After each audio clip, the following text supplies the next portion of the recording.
Well, I think it's time for us to get started. Hello, everyone, and welcome. My name is Melissa Miller. I'm the Director of Executive Operations here with the Office of National Security at Texas Tech University. Thank you for joining us for this inaugural Lunch and Learn series hosted by the Critical Infrastructure Security Institute. The series is really designated to bring together partners across academia, industry, and government as we work to strengthen collaboration and advance shared priorities in national security and critical infrastructure. We're so excited that you're joining us today. And before we get started, just a couple of quick housekeeping rules. As your questions come to mind, please feel free to place them into the Q&A, as we should have time at the end of our event today to have a discussion. Also, there will be a small survey, and it would be very helpful if you don't mind completing that for us.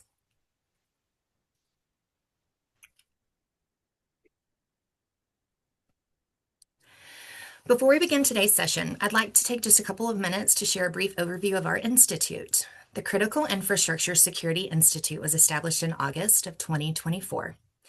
It was in response to a growing national security need, and our university president, Dr. Lawrence Skubanek, recognized the urgency of these efforts and made a significant investment to launch our institute.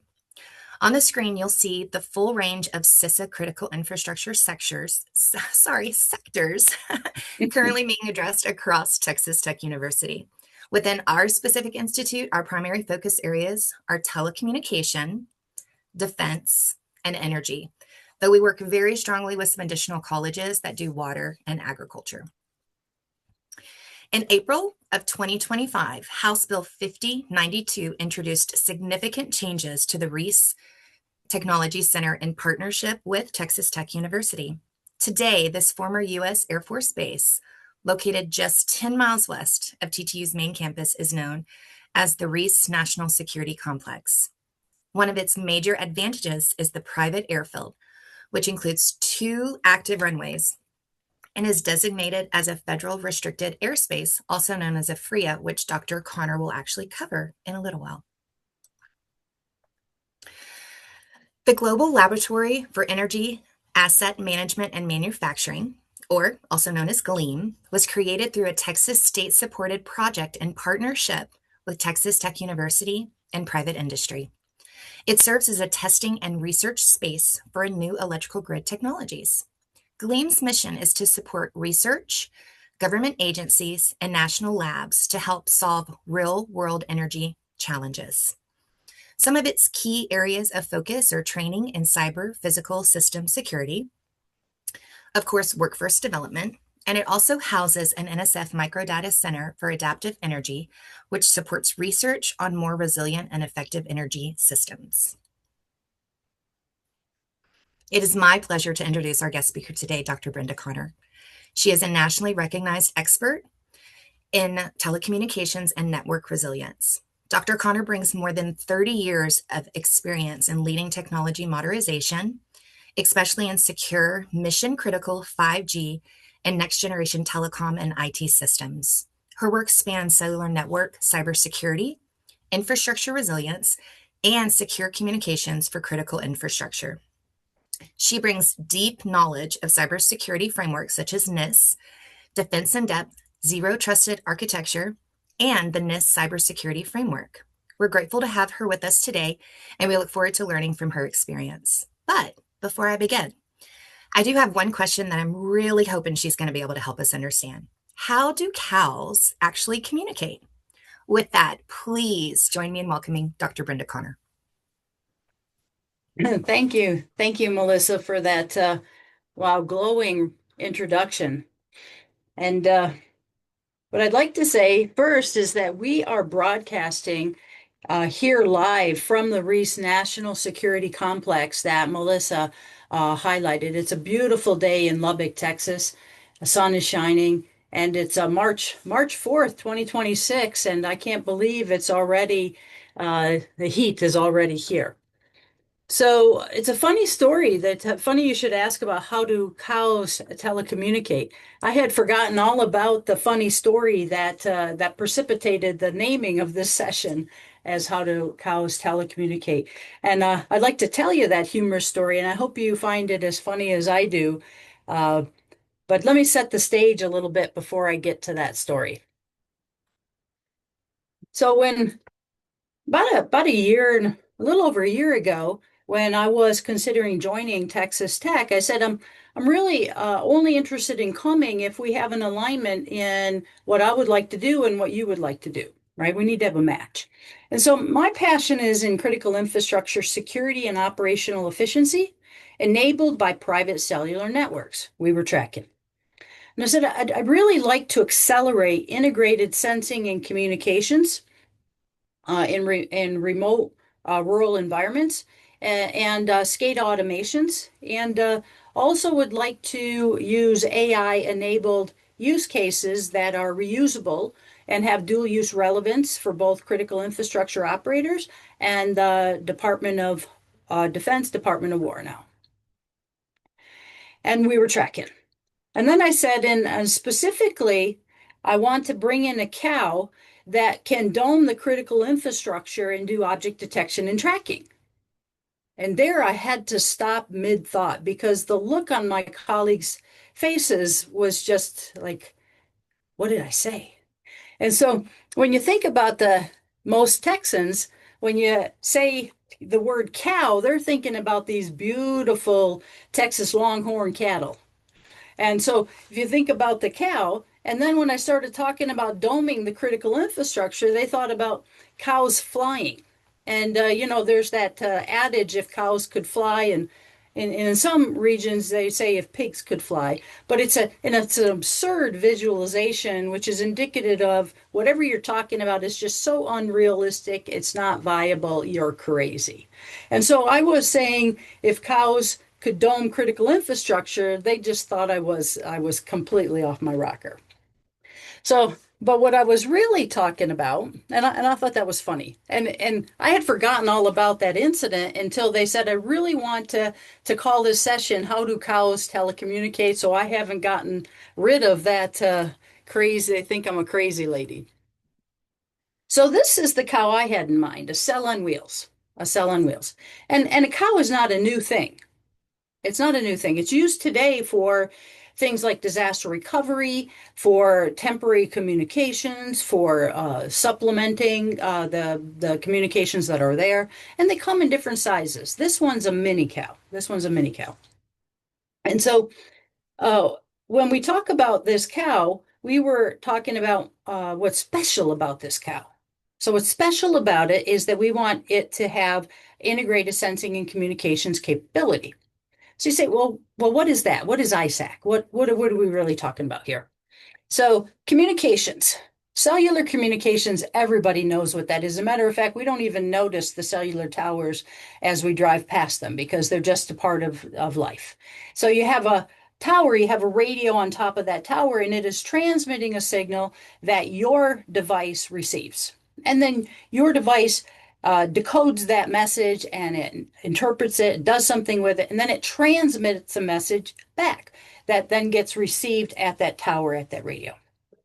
Now, the distance, the coverage for that particular radio is determined by the device because the device has a smaller transmit receiver, has a smaller amount of power. So how far it can be away from the tower is determined by the device side. Okay, clear. So now let's talk about what radar is. Radar, because integrated sensing and communication. Radar is what does sensing. Sensing, radar, we use them interchangeably. Well, radar is also a two-way is a communication. There's a transmit and there's a receive, but in this case, the transmitted signal will bounce off of something and it comes back and it hits a receive antenna, and then the receive antenna does the processing. It checks, well, what is the amplitude and phase shift from the transmitted signal, and it can determine location from that. There's a blip, and the blip on the screen is moving. So that's radar. So what if I got transmit and receive for radar and a transmit and receive for cellular communications, and I could put them together into the same RAN equipment, the same radio access network equipment? Wow, that's pretty exciting. So now all of those radios that you have on those towers could then become sensing entities. Well, that's exciting. So integrated sensing and communications. So that's the new thing that we want to have, and that's what makes it special. So I want to kind of, why do we call it the movable communication sensing sentinel, right? Why do we call it that? Well, it's movable. Things got wheels, right? So you essentially you roll this cow in, and it has outriggers. And I don't know if you can see them well in this figure, but they're in each of the corners of the trailer, there's an outrigger. It comes in and it grounds that trailer so that it's windy out here. It grounds it to make it more stable. And then there's a telescoping mast on that trailer that goes up on 60 feet, and the radio sits on top of it. So it telescopes up. So essentially, you pull this thing in, you put out the outriggers, up goes the mast, and you're rocking and rolling with communications. So it's movable. And it's got the communications for the cellular, and it's got the sensing for the radar integrated together. And then the word sentinel. What does that mean? Well, I mentioned that with cellular communications, the distance that you can cover for your devices is limited by the transmit power of that device, right? How far it can transmit back. Now, think about sensing. Sensing is not an active transmit back. You transmit from the tower, it reflects off that object.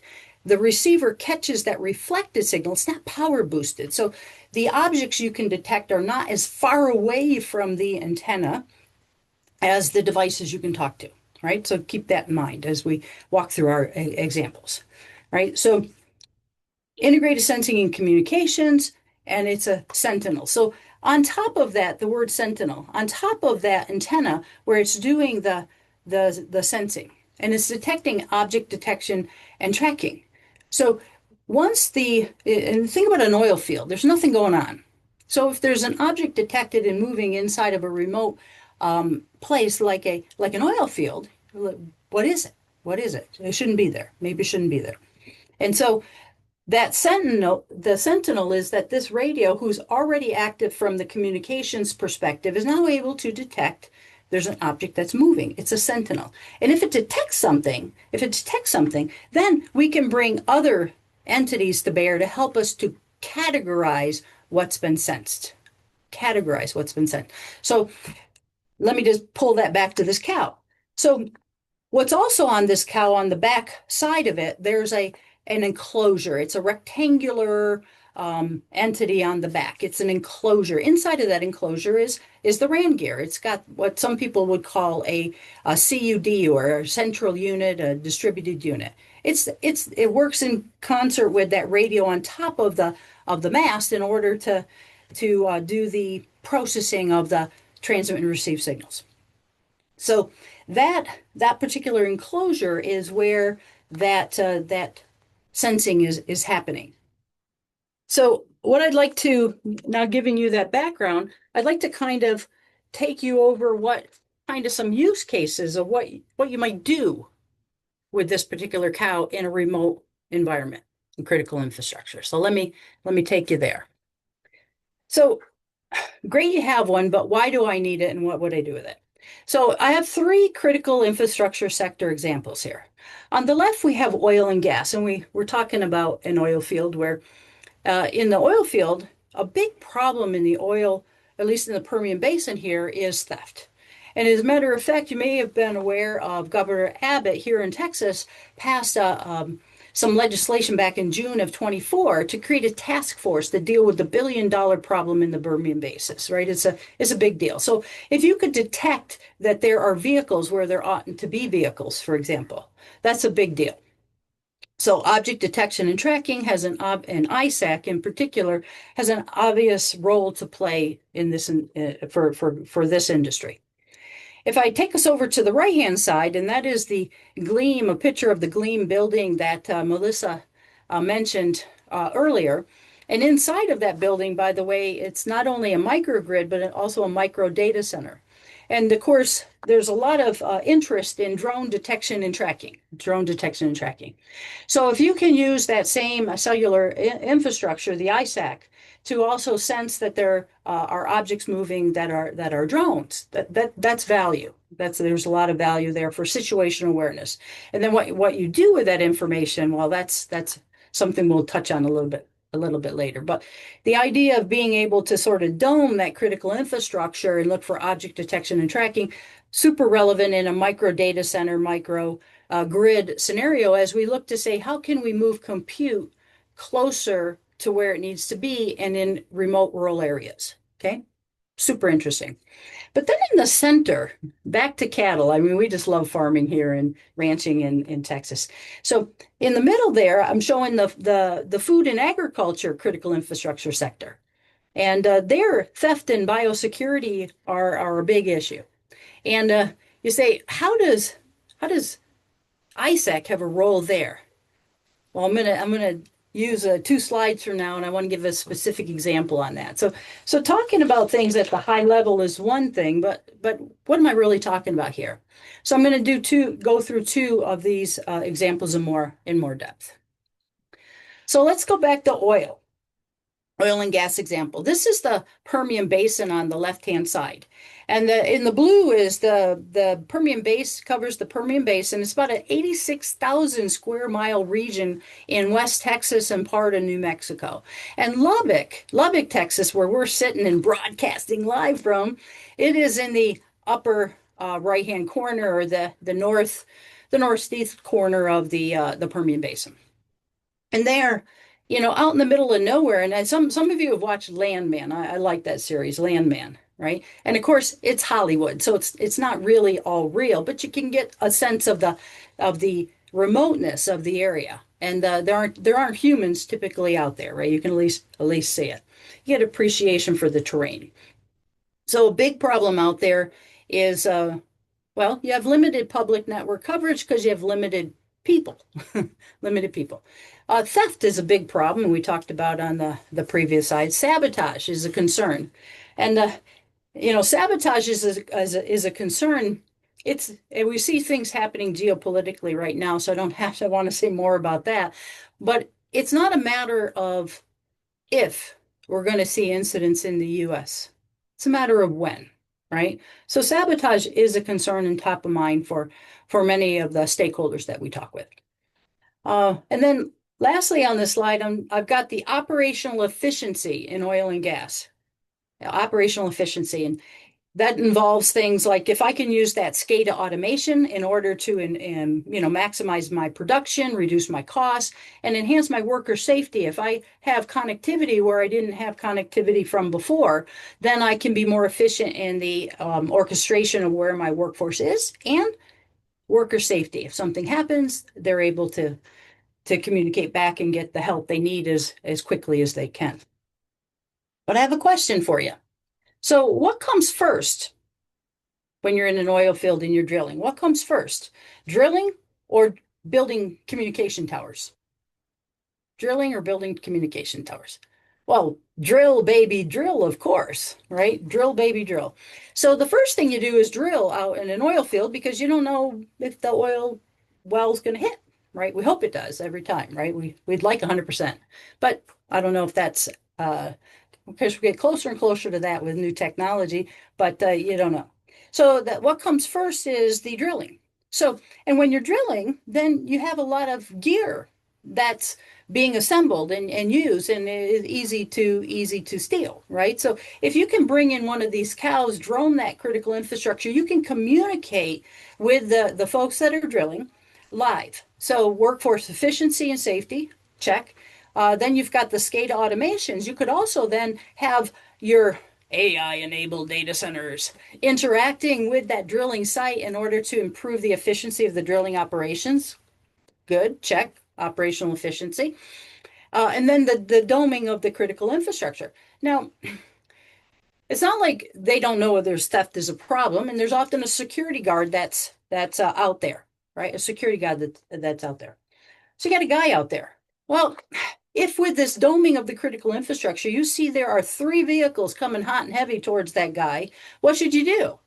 Well, if it were me, I'm going to call him and say, hey, Joe, get in your truck and drive in the opposite direction as fast as you can because there's nothing that guy's going to do against those 3 vehicles, right? And you want life is more important than the gear. So, it's this kind of use cases that are super, super important. So Now I want to talk about that ranching. And in this picture on the left, we have our beautiful Texas Longhorn cattle. This time the picture is taken from the proud state of Wyoming with beautiful mountains there in the background. And uh, the rustling. Theft is still a problem, but they call it rustling. And I kind of thought that rustling, I didn't realize this until I started talking with stakeholders, but rustling's actually a big deal. I thought it was just John Wayne, the John Wayne movies, right? When that they did the rustling, but it's not actually a tech savvy modern crime now. Well, and if you think about it, it doesn't take a brain surgeon to think about, well, when you go into the grocery store and try to buy one steak, it's highway robbery for that one, juicy steak that you want to buy. And imagine those nice longhorn cattle there. There's a lot of steaks in one of those babies. All right. So big business. This is big business. And in talking with the stakeholders, the second bullet there, they ask, well, can you do anything about biosecurity predation? Well, and this is back to the every industry's got their terminology, and we have to use the language that they're used to or that resonates for them. And so the stakeholder who says biosecurity predation, I says, what did he just say? Well, biosecurity, bio. Well, okay, a cow is a biological entity. Okay, got it. Check. Security. Well, you're worried about their security. Okay, biosecurity. Predation, right? Predation, predator. Okay, well, if they just said, could you detect if there's a coyote that's come into the herd, normal behavior versus abnormal behavior, I'd say chip track and we can do that, no problem. So the idea of using ISEC for herd abnormal and normal behavior tracking, we call that pattern of life analysis, but we call it herd tracking when we're talking with them. Super relevant and another use case that's well suited for what ISAC can do. So, and so when you look at that operational efficiency for our animals for food production type of industries is even more important in the fluctuating markets. That they can track and manage their herds, the quality of the water supplies and availability of water supplies, workforce management. So, and again, that's also an industry that has remote rural environments that are sparsely populated by humans. So public coverage can be spotty. So now take that cow and you move that cow in a radio with a cellular radio. He can transmit quite a distance, right? Quite a distance, miles, many miles. And so if you're able to take one of those cows and move it around a little bit as the herd migrates slowly around, well then you now can have those types of capabilities that help you to improve your operational efficiency and also your security. So that's again take the technology and apply it into the critical infrastructure sector, and you can see the relevance. Same technology, different interpretation of the application. It's the same application for me, but it's a different interpretation and a different AI-enabled pattern and an AI model. So let me bring these things together. Let me bring them together and look at um, what private cellular solution value did I just talk about, right? What did I just talk about? On the very left, we have workforce efficiency and safety. If you have connectivity where you had spotty public network coverage from before, right? Or if you're able to now have the ability to do disaster recovery wherever it is needed, that's value. That's value that this movable communication sensing sentinel brings to the table. SCADA automation, SCADA automation and the need and the value is well understood from today, but the ability to do that in these remote energy challenged environments, right? Super important. And keeping the data local where it can be actioned. Back to that the cow where we talked about the enclosure and it has a compute capacity in there to do the processing for the sensing stream. You also, in that same enclosure, can put compute like you can place some of the AI-enabled compute for that data close to where it needs to be actioned, right there at the cow, if needed, right? As well as more centrally located over that cow's connectivity. And then on the right, the doming of critical infrastructure for um, integrated sensing and communications, situational awareness, super important. Now, ISAC is the new sexy thing that's special about this cow. So I want to spend just a little bit of time to deeper dive on what is ISAC? What is integrated sensing and communications, and what does that really mean? Okay. So integrated sensing and communication provides enhanced situational awareness. We've talked about that with examples. But a lot of times location now has multiple ways that location is provided. So on the left-hand side of this chart is the sensing. This is the radar type sensing where you're having a reflection and you're interpreting the reflected signal to get the location, speed, direction of that passive, meaning it is not reboosting the signal. And it's giving you back the information. And it can provide it in multiple use cases, as we have talked about some of them, but there are others highlighted by the small, fine blueprint that you probably have a little bit of difficulty in reading on the screen. But you can also use sensing for other things like weather or topology, right? Can you even tell if there's a flood happening because the height of the water has changed in your sensing feedback? So lots of different use cases. But that sensing is happening from the RAN, as we talked about on that cow, the radio access network, such as on the cow. On the right-hand side, you're getting location through something called positioning. Positioning. And this is normal location that a cellular network does, right? And you can do with that cellular network, you actually can do location in two ways. One is through the network himself, who's doing what network-based location that is able to give you information from the network's perspective, right? But just about every device that you have from today, the device himself can give location using the GPS chip in the device himself, right? So you have an app tells what the location is, right? So there's that location, though, it's part of an active connected users, right? So there's that two-way communication where the radio is using the communication signal, it's getting information back, and it's able to tell that for that connected entity what its location is. Okay, so both are good for the location. So now I'm going to talk just a little bit more about the sensing. Okay. And before I move on, I have this fly in here because, when anytime you add something new, it adds new threat vectors, right? So when you add sensing into that RAN, and it adds additionally programmability, insights, AI interfaces, and things, there's additional RAN threat vectors. And these relate into AI enabled threats, right? Because we talk a lot about those patterns that you're detecting with that sensing information.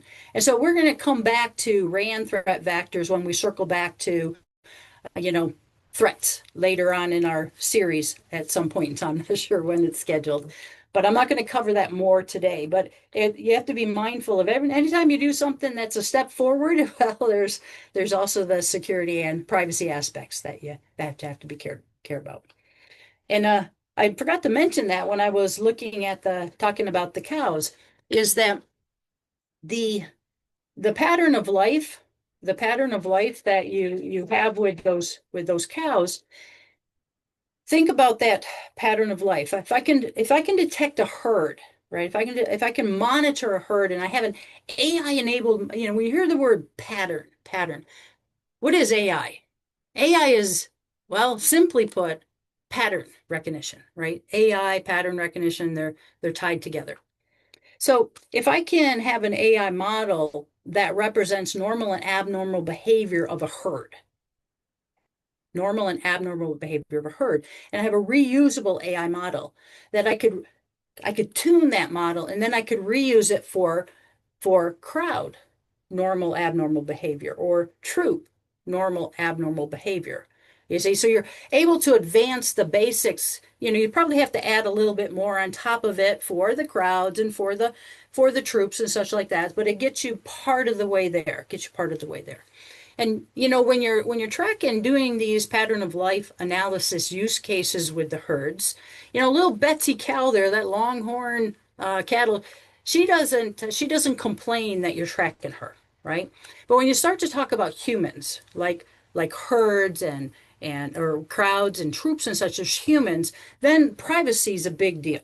Privacy is a big deal. So we're also not going to delve in deeper on the privacy aspects related to sensing, right? And if every cell tower is now able to be a sensing, then you can imagine the regulatory fund that's going to happen as we standardize ISAC as a part of the sixth generation feature set, right? Super important to do so for privacy and all that good stuff. But to keep in mind, anything that we're standardizing in 6G, anything that's being standardized exists with proprietary interfaces today, right? So keep that in mind. But we're going to come back to privacy another time, right? But with what we're doing with our private networks for the critical infrastructure use cases, we can make significant progress on those pattern of life analysis use cases independent or before the human related privacy concerns are solved.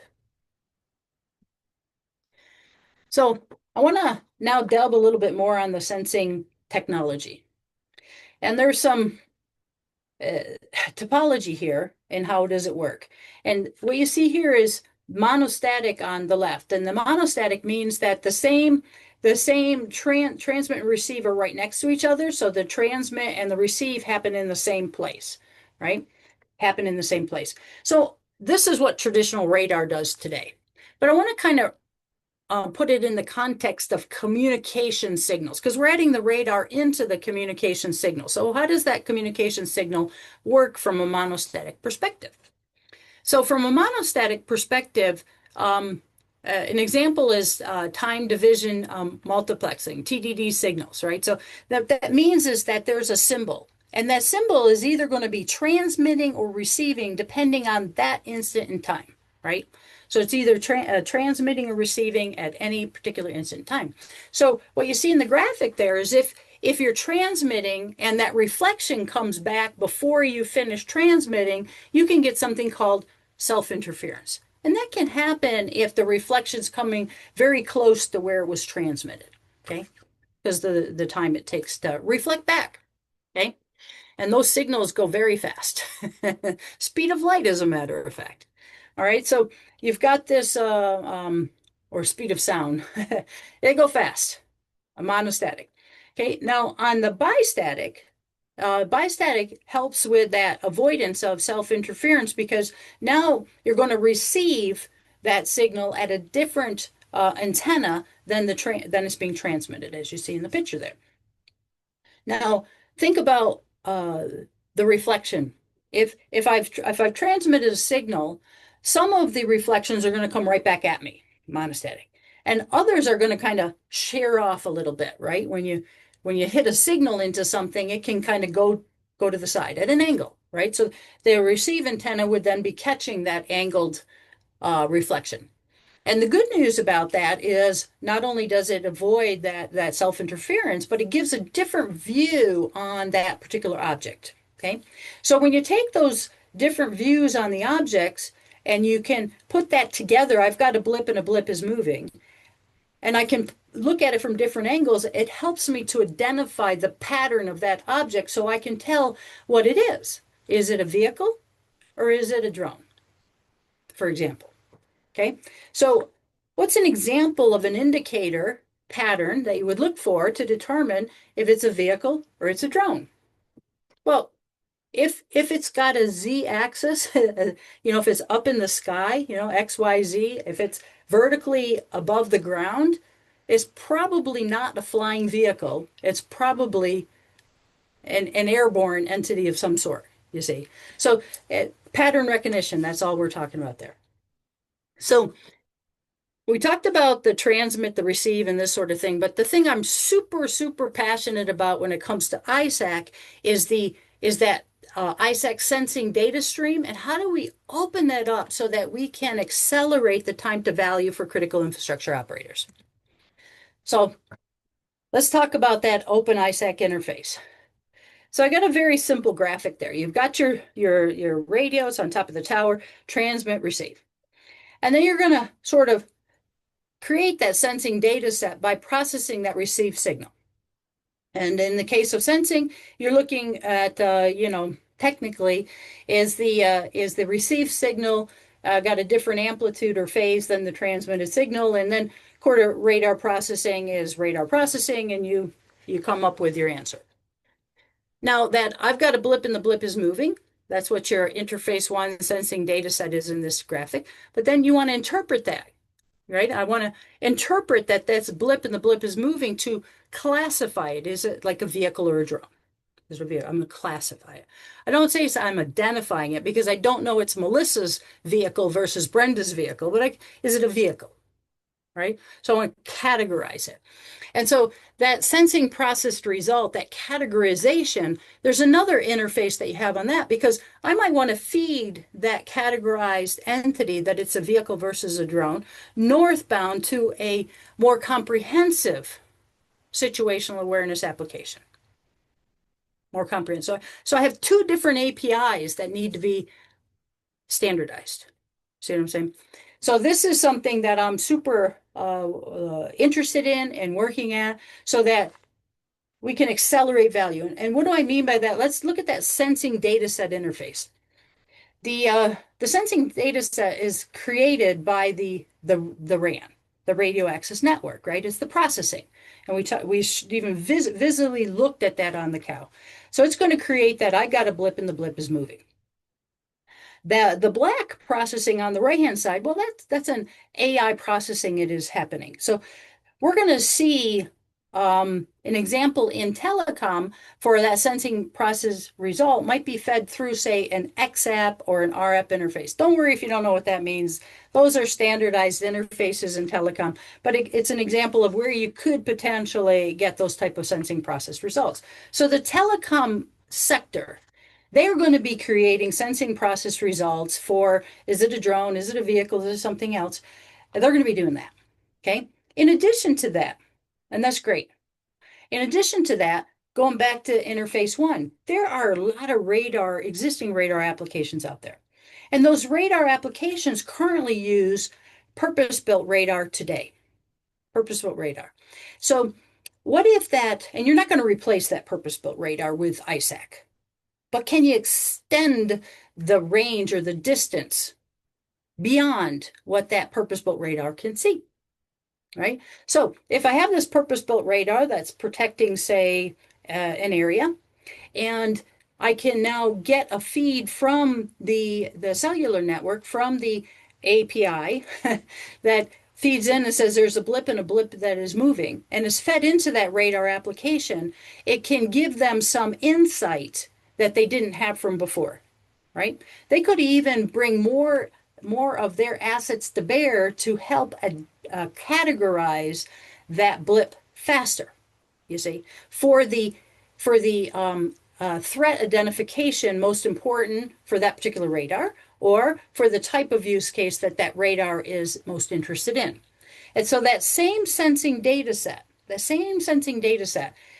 could be fed northbound into multiple streams, right? So I collect it once and I feed it to many things that will process it according to the interest that that particular processing entity has. What do they care about?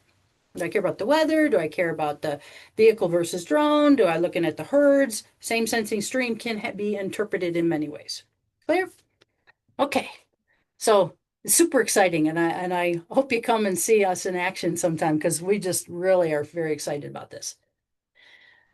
So I want to now circle back to a use case on Golden Dome and the relevance of ISAC for national security. And,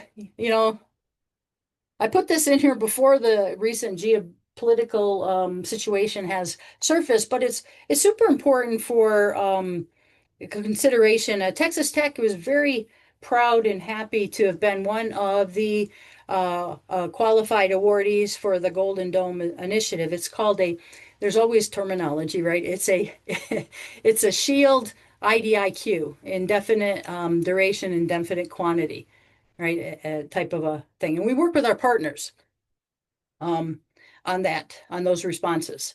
But and our collaborators.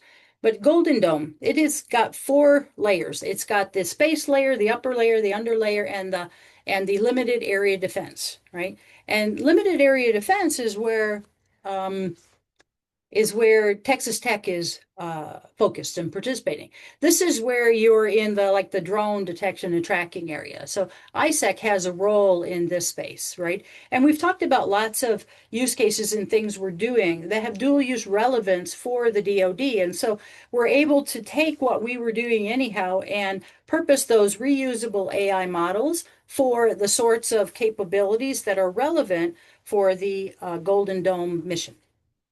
And the fifth bullet you see there is sometimes that I've heard it referred to as a layer, but for me, there's four layers and then there's kind of like a vertical box.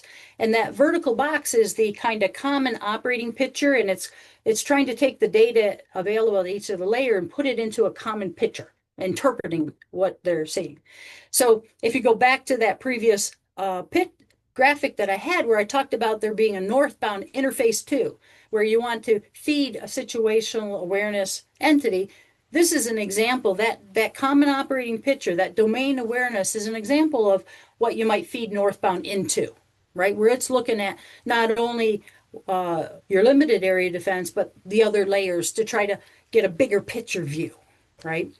So this is what we're doing. And so the graphic on the right, I like it because what it looks at is that the typical drone in the dotted line there is the 400 foot. That's the typical area for drone operations.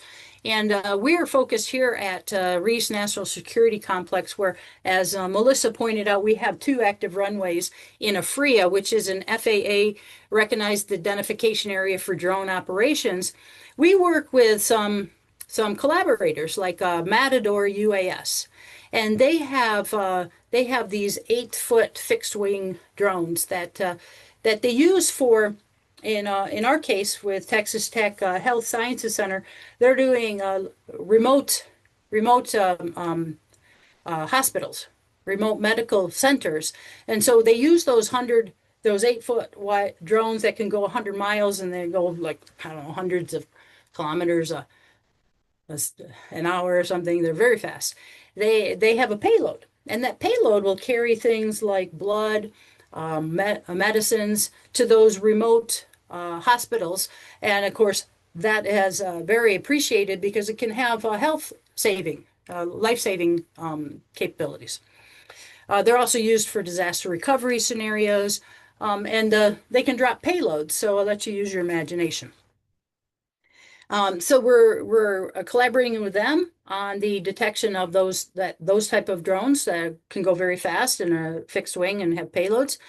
And then we're also detecting the smaller size drones, which are more recreational use type drones, which have been used in innovative ways, both positive and negative, right? So object detection and tracking there. But those drone detection and tracking that we're doing has relevance for the DoD mission, the DOW mission, but also for disaster recovery mission, right? One of the scenarios that we work together with the Health Sciences Center on is disaster recovery. And with the disaster recovery, you've seen it. There's everyone and their brother's got a drone now. And so if there's a huge fire or some sort of a natural situation that has occurred, everyone shows up with their drones, and then you get too many drones and it gets kind of complicated, and how do you keep track of what's where and all this stuff. So that's something that we collaborate on as well. So there's lots of potential uses there. What I want to come back around to is the collaboration, right? So how do we at the Reese National Security Complex, at the Critical Infrastructure Telecom Ecosystem Incubator, which is my world, where our MVSS is, you got to have acronyms in this business or you're nobody. The Movable Communication Sensing Sentinel is a part of this ecosystem incubator. And in that, we have both the solution and a team. And I mentioned the drone folks that are the Valkyrie UAS as a part of that Matador UAS. And we also work together with a tier one operator, AT&T. They are awesome, and they bring industry best practice and spectrum. But they're also poised to scale, right? They're also poised to scale.